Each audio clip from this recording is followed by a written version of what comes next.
मैं Arif Ali Moyal, assistant professor government PG law college पाली।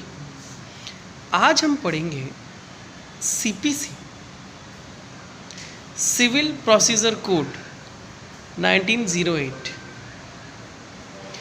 Civil procedure code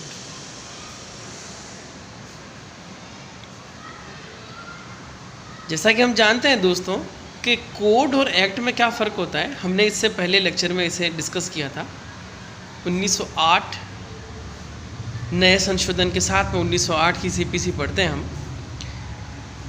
civil procedure code उस प्रक्रिया का विनियमन करती है जिस प्रक्रिया में सिविल अधिकारों को प्राप्त करना या रीस्टोर करने की प्रक्रिया को बताया गया है।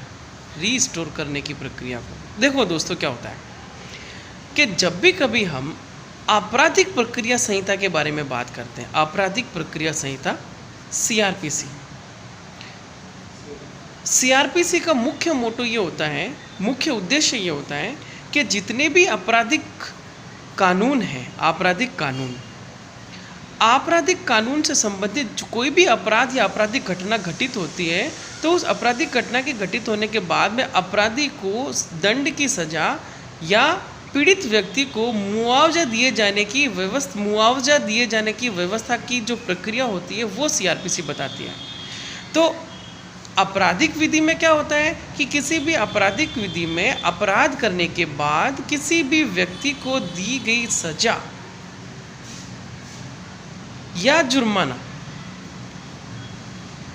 जो कि किसके विरुद्ध होता है, कोई भी अपराध हमेशा समाज के विरुद्ध होता है या व्यक्तिगत भी किसी व्यक्ति के विरुद्ध हो सकता है। जबकि हम बात करें सिविल प्रक्रिया संहिता की, तो सिविल प्रक्रिया संहिता एक ऐसी विधि है जो प्रक्रियात्मक विधि होने के साथ साथ हुए अधिकारों के उल्लंघन की दशा में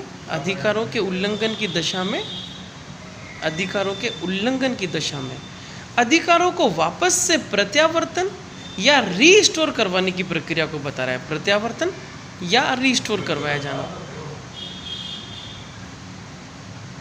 या किसी भी सूरत में मान लेते हैं कि अधिकारों का यदि स्थापना पूर्ण रूप से नहीं हो पाती है तो ऐसे अधिकारों की उल्लंघन की दशा में मुआवजा दिलवा दिया जाता है, कंपनसेशन दिलवा दिया जाता है। तो आपराधिक प्रक्रिया संहिता का मोटो आपराधिक व्यक्ति को सजा दिलवाना, जबकि सिविल प्रक्रिया संहिता का मोटो है कि जो अधिकारों का उल्लंघन हुआ है, उल्लंघन हुए अधिकारों को या तो वापस से प्रत्यावर्तन करवाना या तो उल्लंघन को रिस्टोर करवाना, या ऐसे उल्लंघन की रिस्टोर नहीं होने की दशा में मुआवजा दिलवा दिया जाता है। तो इसे हम सिविल प्रक्रिया संहिता कहते हैं।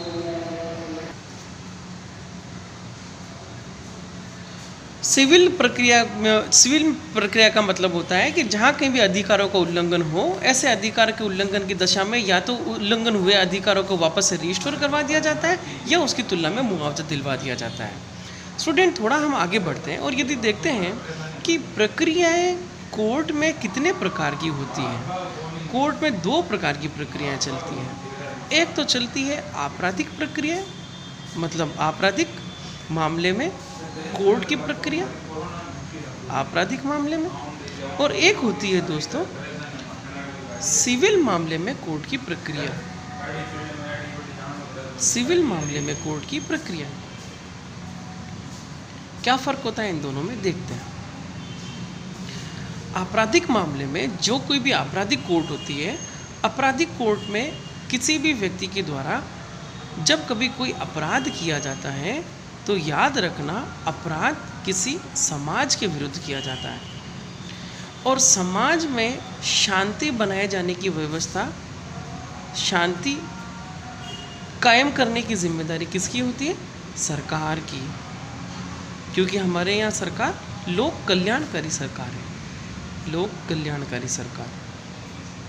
ठीक है। जब किसी भी देश में समाज में शांति व्यवस्था को स्थापित करने का जो जिम्मेदारी है वो समाज की है। तो